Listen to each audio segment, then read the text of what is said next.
Good evening, everyone. How's it going out there? Welcome back here to a Friday night, just about 10 p.m. here along the West Coast.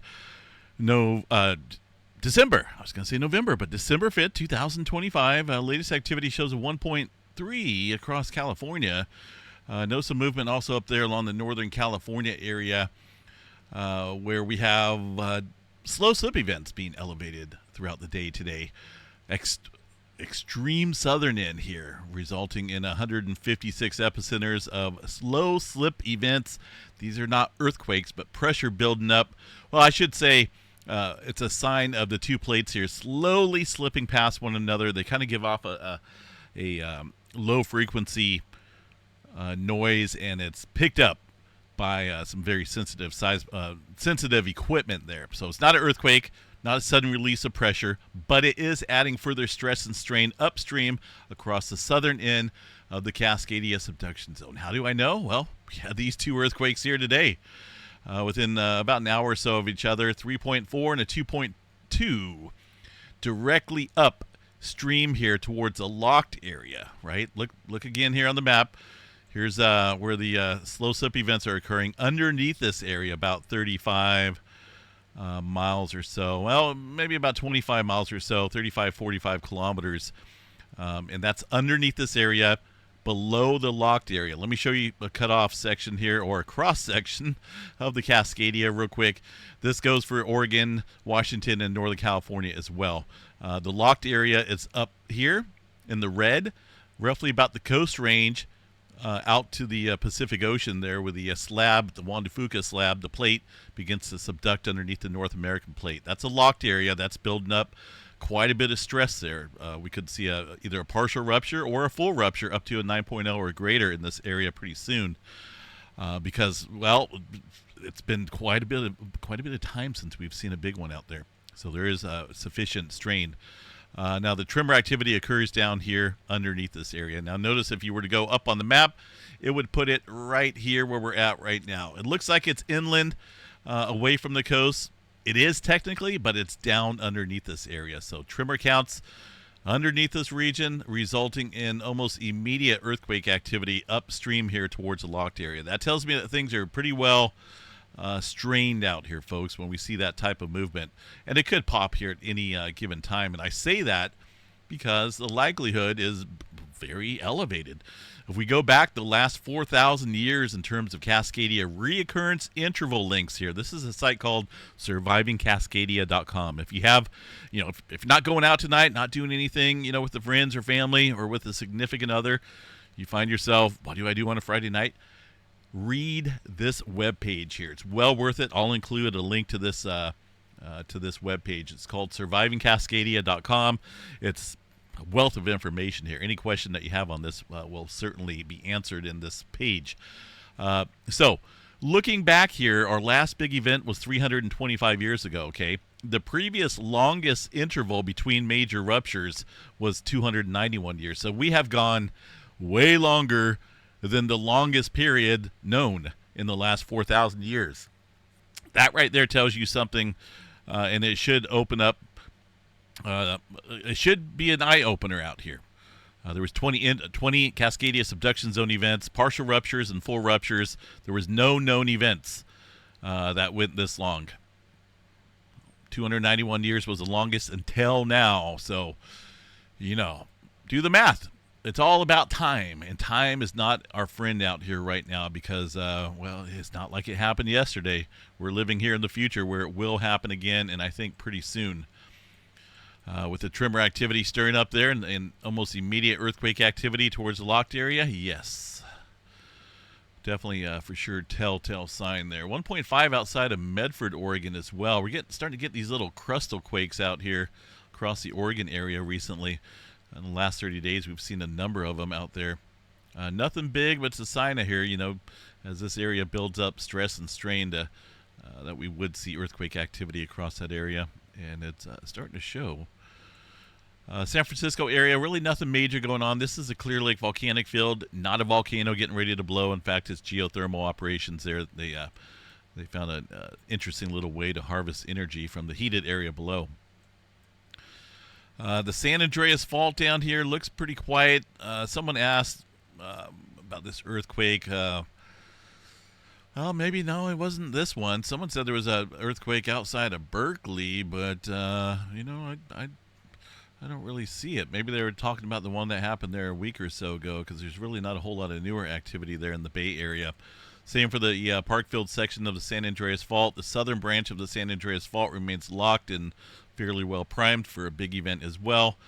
Nothing above 2.5, well, except for this one here in the last hour off the coast, way south here, outside of the Ensenada area, Baja region of Baja California area.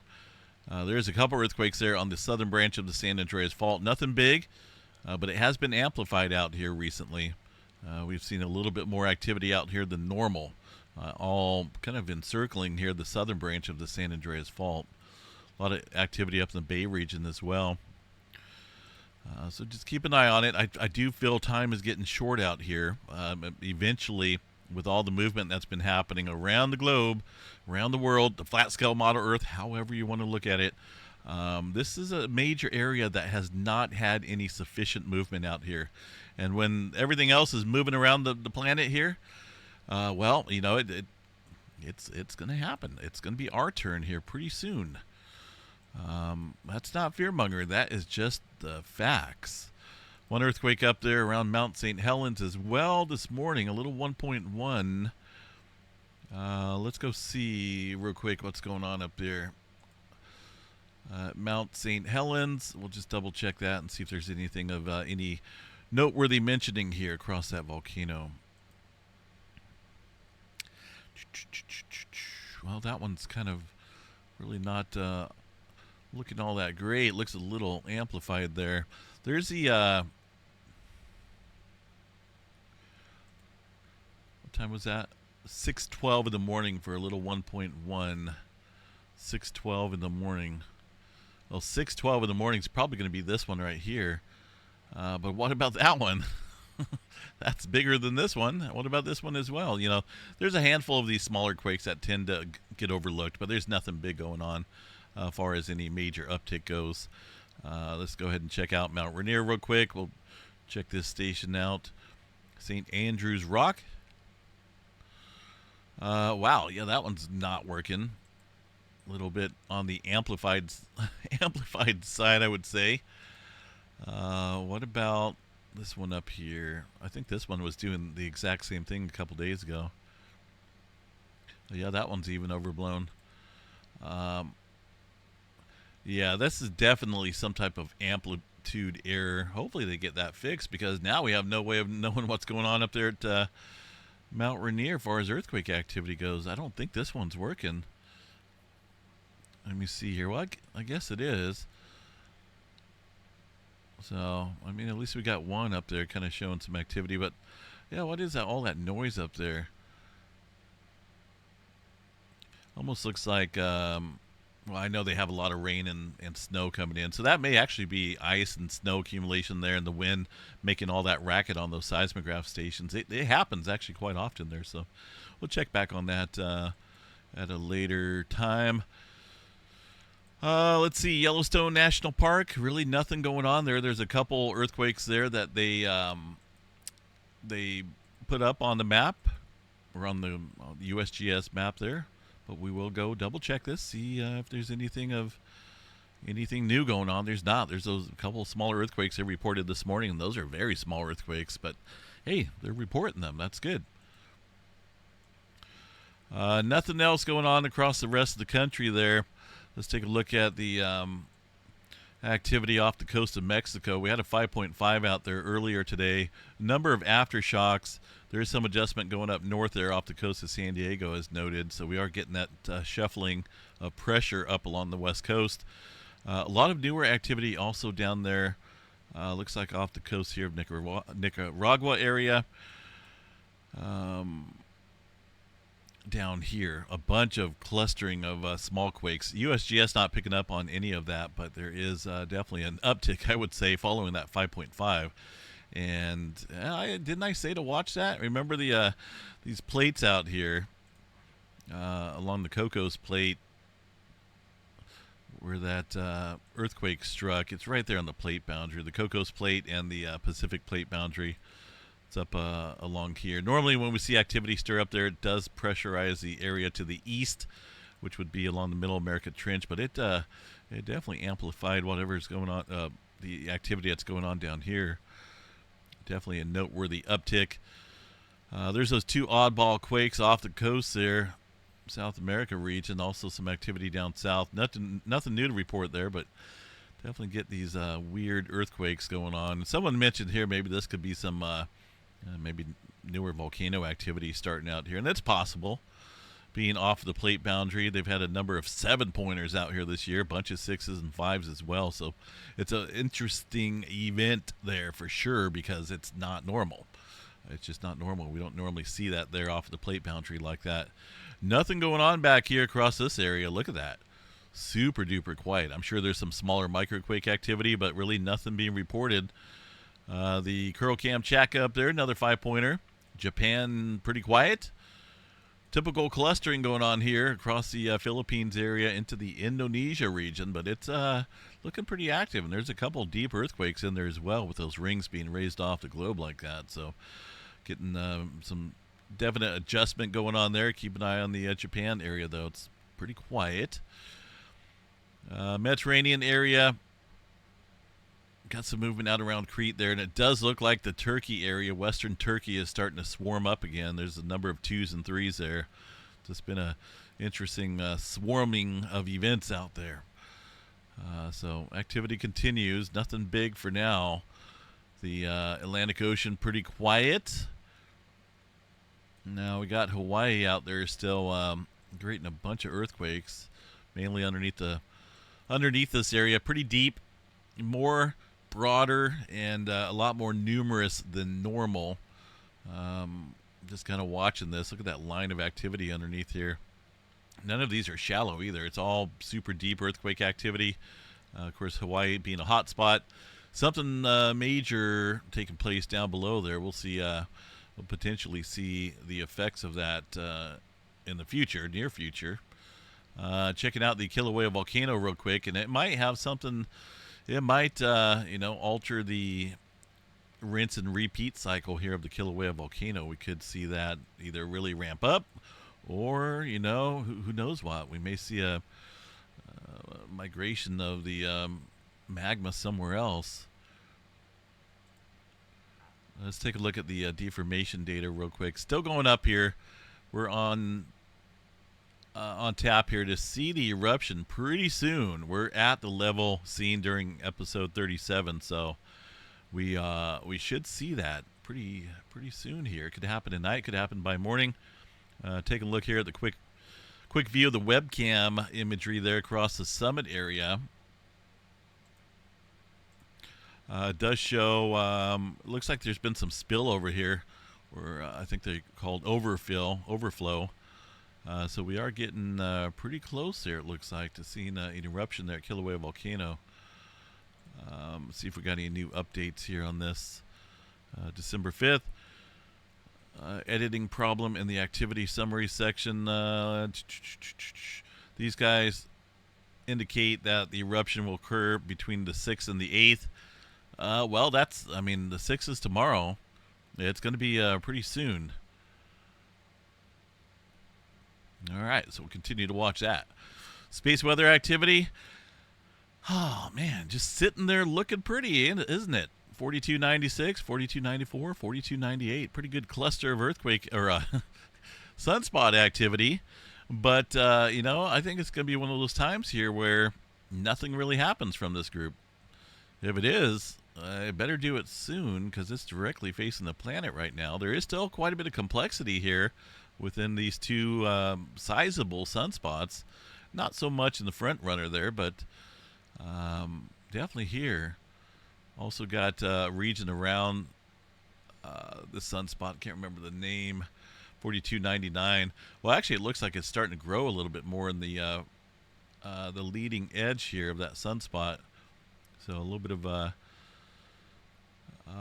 complexity activity stirring up there, it looks like. I'm still keeping my flare thread up there a little bit. about 30% chance there for an X flare. M flare around 70% chance or so. These are just what the Space Weather Prediction Center is putting out, but I study this myself, putting out my own forecasts, and those still look pretty. Those look fairly complex. So we'll definitely keep an eye on that. No major auroras for now. We do have maybe some stirring up here in the near future. We'll check back on that in the morning, though, when we have a new update. Quick glance here at the weather models. Look at all that rain and snow up there across Washington and Oregon. Not a drop here in Northern California. We got fog, but man, this is not looking good at all. This is looking horrible, in fact. This almost goes towards the end of December, and not a drop of rain out here for the Northern California area. Look at that. It's almost like we're cursed out here. Wow. That is not good. This is not what you want to see here in the wintertime. We have this all winter. We're going to be in a drought for sure. Yes, November was a decent month for us as far as precipitation goes, even in Southern California, but we don't just get 1 month of rain and then that's it, you know. We get normally from November to about March or so is our rainy season, but each month that goes by that's dry like this, you know, we're not guaranteed to see a wet January or February, so this is a little concerning. Hopefully that comes back in, though. And it all has to do with that darn high-pressure system up there in the Arctic that really created that Arctic warming, displaced a lot of cold air from the north, but then it altered the weather patterns out here.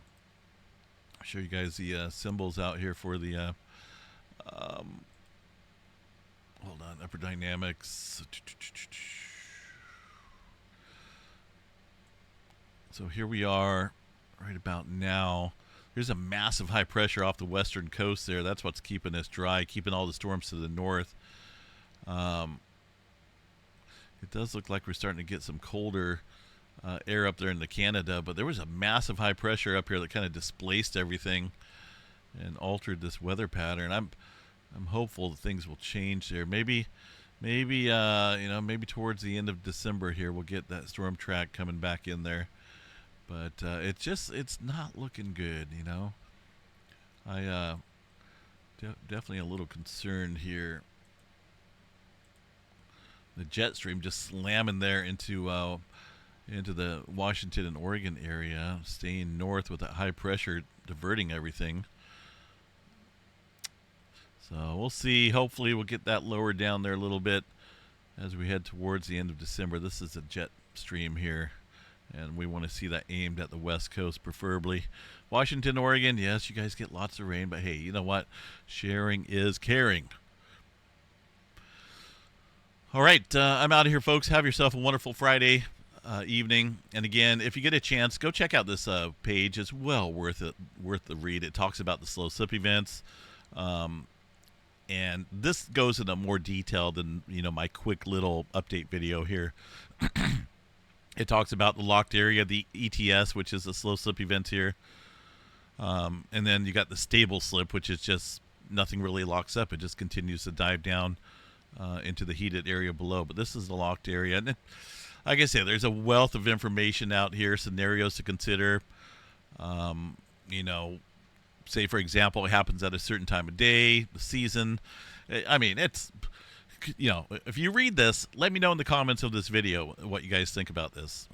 It's going to take you a little while, but it's well worth the read. And, you know, I think sooner or later we're going to be facing this scenario out here across the West Coast because the amount of time has passed, you know, and the interval where we're at right now at 325 years. When that earthquake came in there, the false earthquake there, the 5.9 outside of Reno a couple mornings ago, my alert system went off on my phone and kind of startled me, woke me up actually. I was trying to catch up on a little bit of sleep there. And I thought, oh my gosh, did the Cascadia go? I hope it's not too big. That's the first thing I told Missy Mimi's. I hope it's not too big. And I looked and it showed a 5.9 there in Nevada. But, you know, one of these days it's going to be coming here. Got to get prepared. Getting prepared. What to do. Life without electricity. I mean, I think I'll be okay with that. I'm pretty well prepared, you know, and I hope everyone else out there is as well, at least as much as they can. You can't have trailer fulls of canned food and everything else. I don't even have that, but I do have the necessary stuff to get me by for an extended time when that happens, because it will be a damaging event out here for sure. All right, folks, have yourself a wonderful evening. We'll see you guys out here for the Saturday morning update. Take care.